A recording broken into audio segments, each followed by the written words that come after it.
What's up, guys? It's DDR Freak, the Ginger Beard Man. Got another awesome video for you guys today. Now, I'm almost done with Final Fantasy IX on my live streams. If you haven't been watching them, you've been missing out. I tell you what, it's been a lot of fun. We're coming up on the final bosses, and that also means that another game is waiting in the wings. And not a lot of people have heard about the next game that I'm going to be playing, which is the Conduit.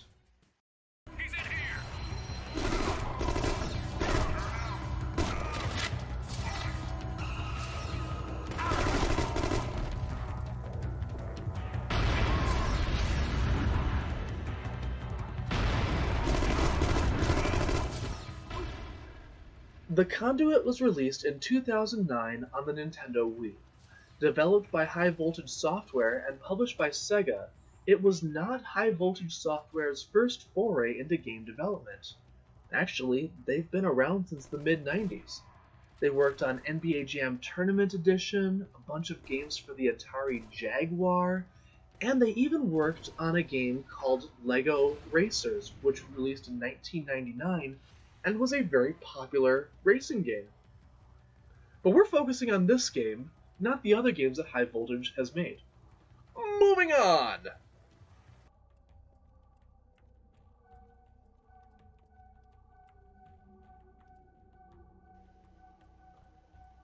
High Voltage Software developed a game engine specifically for the Wii called Quantum 3. They developed this engine because they wanted to create games for the Wii that catered to the hardcore gaming crowd. Now, I don't know about you, but the Wii was definitely not the target console for the hardcore gamer back in the day. Hell, it's still not meant for the hardcore gamer. It simply wasn't the Wii's target audience. And that's fine, but High Voltage saw an unmet market and tried to fill that void. That's not to say that their efforts were in vain. For as limited as the Wii's hardware is, this game looks really, really good. Quantum 3 does a fantastic job with normal mapping, particle effects, lighting and shadows, and water reflections. This game is so well optimized for the hardware that it looks like it should be on an Xbox 360 or PlayStation 3. And that's no small feat. You really gotta hand it to High Voltage. They found a way to make this work in ways that other game companies couldn't.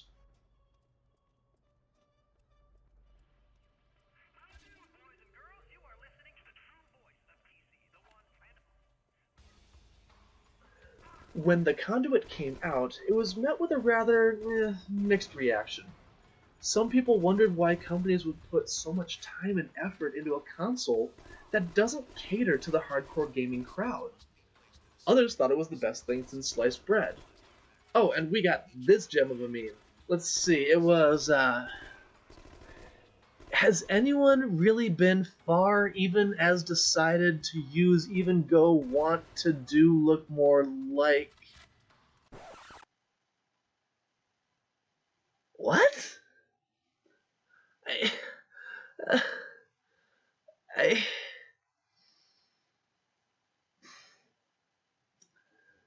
The more I read it, the more it hurts my brain.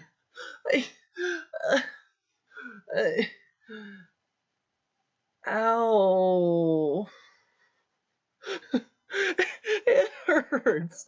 Like, it's not even grammatically correct. It doesn't, there is no way that should work like that.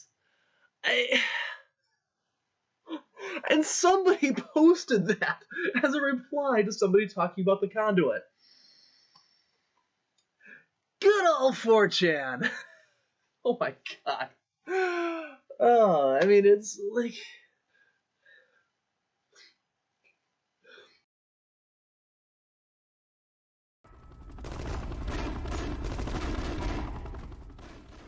So, the Conduit is set in Washington, D.C., shortly after multiple terrorist incidents have stricken the city. Panic ensues, people don't know what's going on, and we really don't know much else about the story or the events leading up beyond that. You play as Michael Ford, the most generic secret agent man ever. Ford tells a tale of betrayal, conspiracies, and uncovering the truth, all from his own eyes, from his own perspective. The game really plays on the conspiracy theory angle, almost to the point of too much. There are radios throughout the game that play what sound like tinfoil hat internet talk shows. Now, don't get me wrong. Some of the conspiracy theories out there are fascinating in their plausibility. Like, there are some that seem like they're reasonable enough to be real, and others are just straight up bonkers. But somewhere in the middle lies the truth. Throughout the game, there are references to the Freemasons, Nords, the Illuminati, Virginia Dare, Bayankara Ullah, Roswell, Vril, and other well-known conspiracy theories. It's interesting to see just how much world building went into this game. I guess that makes the bland story that much more of a letdown. It has some bright moments, sure, but the game tries too hard to take itself seriously. Sometimes too seriously. It also doesn't help that you see the plot twists a mile away. Plot elements that should be leading into something amazing tend to just fizzle out. Bummer, man.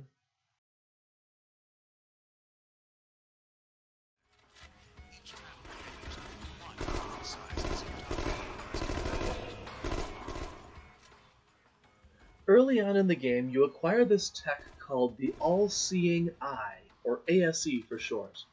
It's a piece of experimental technology that helps you find secret messages hidden on the walls, which, this side of things, for secrets and hidden things like that, the hidden messages that they put into the Conduit are actually pretty cool. Like, I like that side of the puzzle exploration side of things.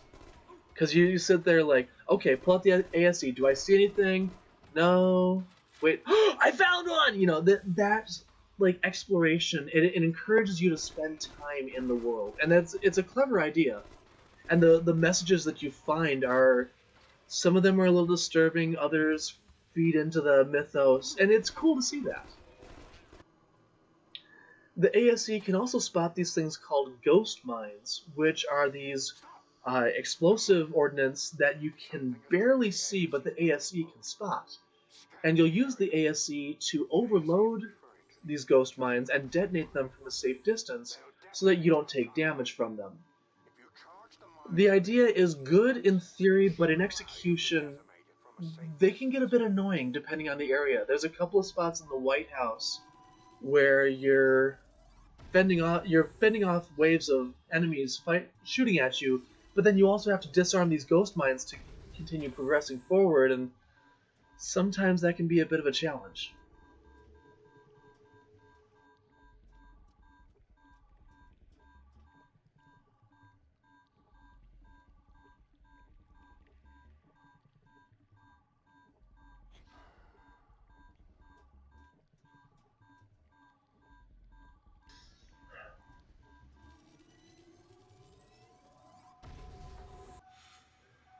One of the other features of the ASE is that it will open up these secret rooms and weapon caches. The weapons contained inside are high-powered, alternate variants of other weapons that you'll find in the game. The pistol is a one-shot kill, which is fantastic whenever you find it. I always grab it, and I'll pop them off and get as many kills as I can with it before it runs out of ammo. It's worth it. You want to seek these weapons out. Now, the parts where you use the ASC are cool, but it really didn't get the attention in the game that it deserved. Considering that this little glowing ball of metal was a point of contention for a good chunk of the game, it's odd to see how little time it gets in the spotlight. I feel like they could have done more with it somewhere. Just doing something with it. I mean, if it is as useful and important as it is, you'd think we'd be using it more.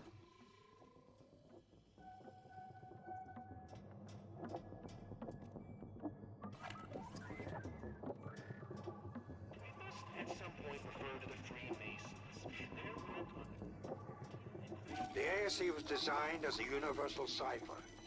Aim at the computer.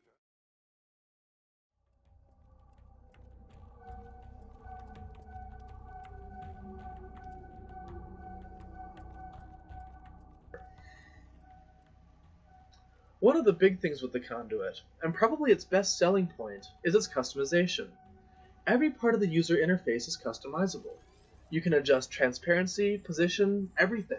It's a neat feature to the game. You can also remap all the buttons. This is especially handy for moves like the melee attack, which by default is mapped to doing this with the Wii Remote. I mean, it's not the most intuitive movement, and personally I prefer mapping the melee to the minus button. But really, it is in your best interest to customize the user interface. And I mean, for all of it, sensitivity, the layout on screen, the buttons, because really when you find that sweet spot, this game gets so much better. It plays better, you have more fun with it, and overall it becomes a more enjoyable experience. The weapons in this game range from standard FPS fare to sci-fi futuristic. The human weapons are exactly what you'd expect. Rifles, pistols, and everyone's favorite, the rocket launcher. But the big draw to this game are the weapons used by the Drudge and the Trust. These weapons are far more interesting to me, simply for the design choices they make. The Drudge weapons are more bioorganic in nature, reminiscent of living weapons. Truthfully, I like the strike rifle more than the Scar when playing the campaign. When it comes to long-range combat, there's nothing better than a fully charged strike rifle shot to make someone burn up and vanish. Oh, that never gets old either. It really doesn't. I mean, it does not get old at all. It's satisfying every time you pull one of those off. Just boom, and he's just gone. I mean, it's great. It really is. Now, the Trust weapons are energy-based. Weapons like the Deatomizer Mark IV and the TPC launcher have their own brand of mayhem to them. The Deatomizer, you can charge up and it gets this like bola effect where you get 3 shots that go out. Then when one of them makes contact with something, the other 2 immediately reroute to move towards the same thing. So you can set up like these trick shots that are actually really cool. You know, it's a neat concept, and I like it for that. The TPC launcher is basically like a grenade launcher that launches these energy canisters that are basically one-hit kills for against certain enemies. It's cool. It's fun. I mean, these weapons are neat because of how different they are. I mean, between the living weapons of the Drudge and the sci-fi energy-based weapons of the Trust, you've got some really creative design space. And it's cool to see that, especially in games like first-person shooters, because a lot of times we get so bogged down with like the military, like hyper-realism, that we lose sight of, you know, just playing a game for the sake of playing a game for fun.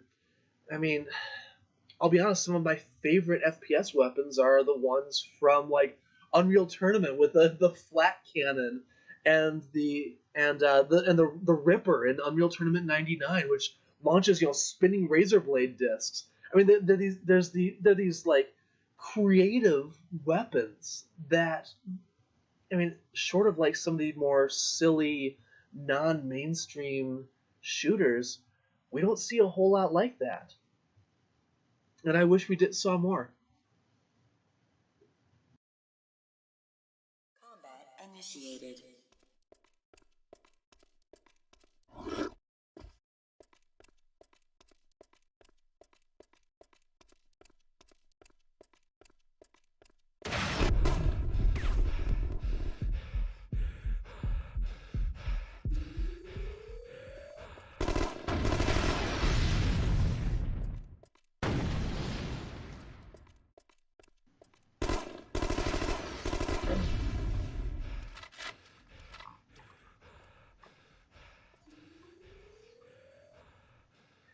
When the Conduit first came out, it featured 12-player online multiplayer.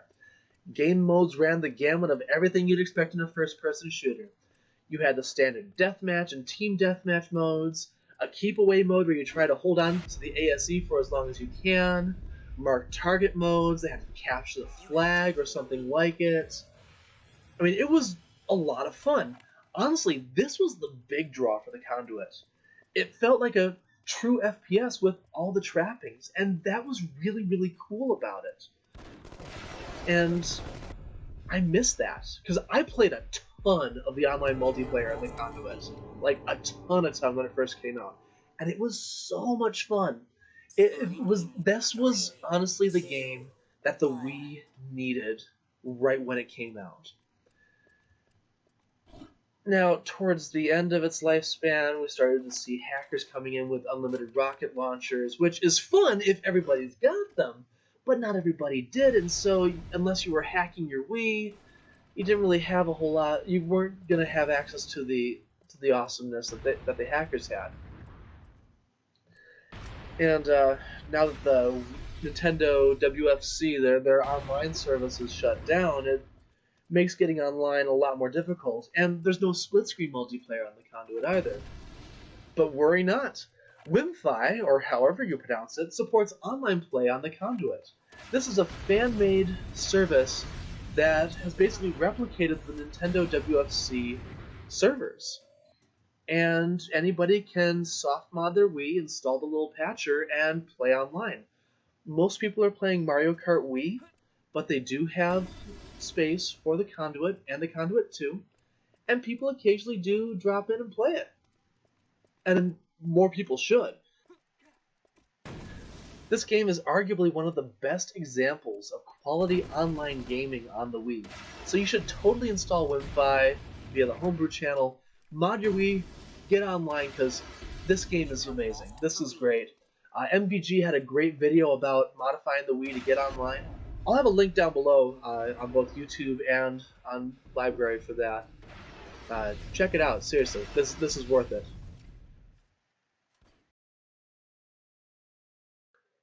So, looking back on this game, it was very, very ambitious for what it was trying to do.